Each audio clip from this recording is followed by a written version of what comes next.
बहुत समय पहले की बात है। एक छोटे से गांव में एक सेठ रहता था।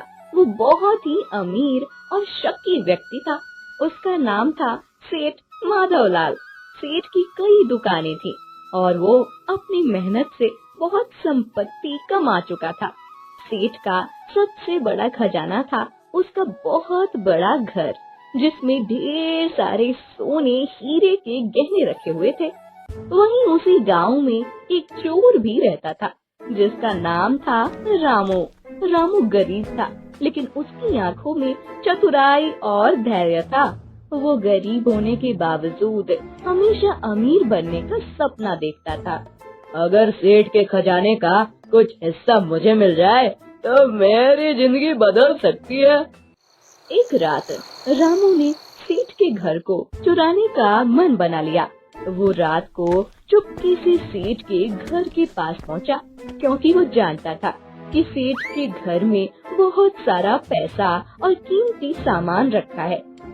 सेठ के घर में घुसने के लिए रामू ने रास्ते की तलाश कर ही रहा था, जब भी गांव के सतपाल ने उसे रास्ते से होकर गुजर रहा था और उसने रामू को देख लिया। लेकिन रामू की नजर उस व्यक्ति पर नहीं पड़ती है। वो अपने काम में व्यस्त था, लेकिन सतपाल भी नजरअंदाज करते हुए वहाँ से निकल गया। ये रास्ता ठीक रहेगा अंदर घुसने के लिए। जैसे ही रामू अंदर घुसता है तो देखता है कि सारे सामान एक कमरे में बंद पड़ा है और दरवाजे पर बहुत ही बड़ा ताला लटक रहा था। वो ताला तोड़ने के लिए इसके पास कुछ नहीं था।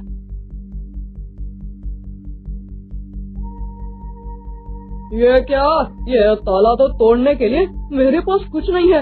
अब क्या करूं मैं वापस चला जाता हूँ। बाद में मैं फिर आऊंगा और साथ में ताला तोड़ने के लिए कुछ लेकर आऊंगा। अगले दिन सुबह।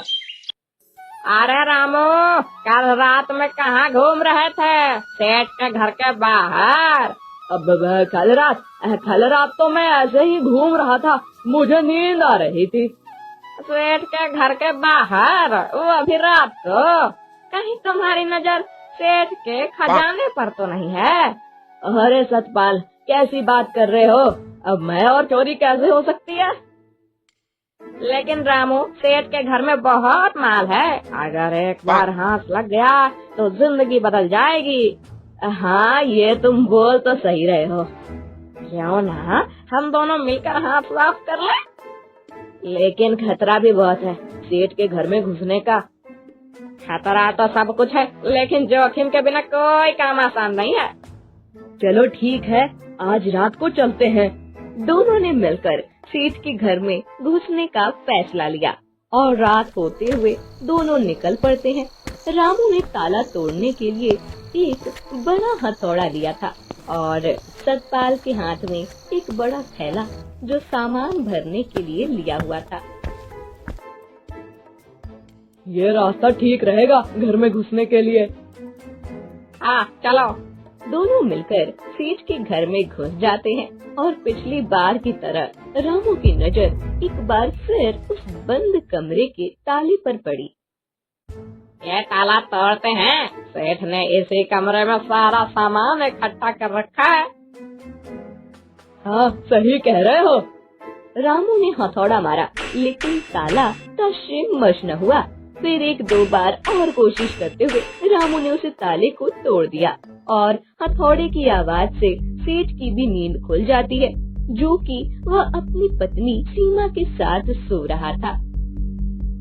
ये आवाज कहाँ से आ रही है? लगता है मेरे घर में कोई चोर घुस आया है।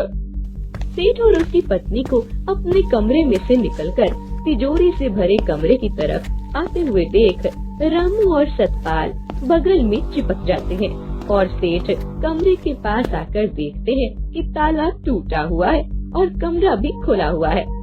लगता है मेरे घर में चोर आ गए हैं और मेरे जगने पर चोर यहाँ से भाग गए हैं। मैं घर की तलाश कर लेता हूँ, कहीं चोर छिपा तो नहीं है मेरे घर में। सेठ और उसकी पत्नी सीमा अपने घर में खूब अच्छे से तलाश करते हैं, लेकिन चोर उन्हें नहीं मिलता है। चोर घुस आए थे हमारे घर में और हम लोगों की जगने की वजह से चोर यहाँ से भाग गए हैं। हमें दूसरा ताला लगाना पड़ेगा, लेकिन हमारे पास कोई दूसरा ताला है नहीं। चलो ऐसे ही बंद कर देते हैं। अभी कल हम दूसरा ताला लगा देंगे और किसी सिपाही को नौकरी भी लगा देंगे घर के बाहर, जिसकी वजह से रात को हमारे घर में कोई घुस न पाए। हाँ, सही कह रहे हो, हमें यही करना पड़ेगा। और दोनों ये बातें करते हुए सोने के लिए चले जाते हैं। लगता है ये दोनों सो गए हैं, अब हमें अपना काम करना चाहिए। हाँ चलो, कमरा खुला का खुला ही है, हमें सावधान से सामान लेकर निकल जाना चाहिए। दोनों डर के मारे थोड़ा ही सामान लेकर भाग जाते हैं। सुबह होते ही सेठ और उसकी पत्नी जब उठती है तो घर का हॉल देखते ही उनके होश उड़ जाते हैं और कमरे में आकर दोनों सारा सामान खोजते हैं।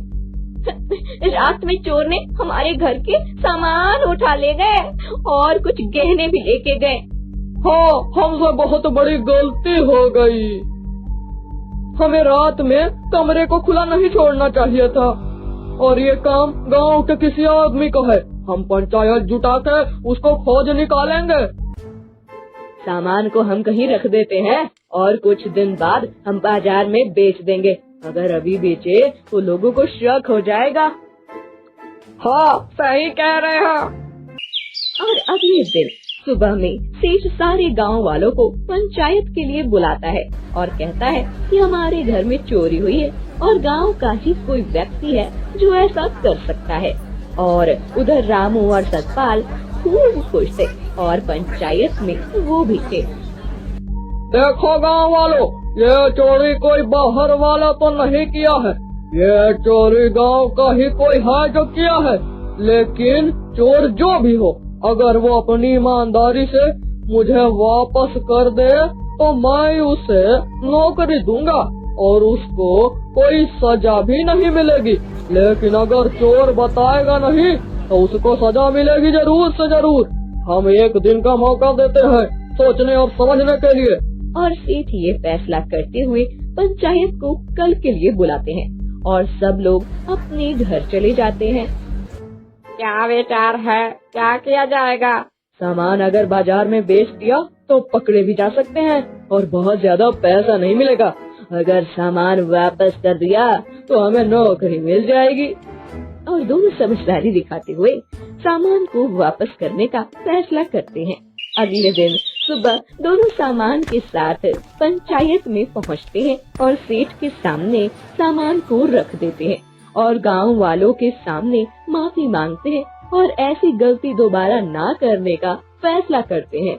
और गांव वालों भी उनकी गलती को माफ कर देते हैं और उनको अच्छा आदमी बनने का दूसरा मौका भी देते हैं। और सेठ अपनी वादा निभाते हुए दोनों को नौकरी दे देते हैं और गांव के लोग उन दोनों के लिए तालियां बजाते हैं।